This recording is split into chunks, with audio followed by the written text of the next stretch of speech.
Indonesia terkenal akan keindahan alamnya, dari Sabang sampai Merauke.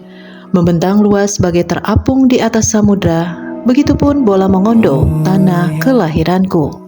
Alamnya yang indah, flora dan fauna yang kaya, masyarakatnya yang ramah. Keindahan alamnya ini pun menginspirasi seorang seniman dan budayawan asal Bola Mongondo untuk menuangkannya dalam sebuah syair indah, seindah alamnya. Beliau adalah Bernard Ginubin, yang maknanya kurang lebih jauh nan kujelajahi, menurun mendaki pegunungan. Sejauh mata memandang, dikelilingi gunung, daratan, serta lautan. Itulah Totabuan Bolaang Mongondo, tanah air leluhur kami. Marilah kita jaga bersama.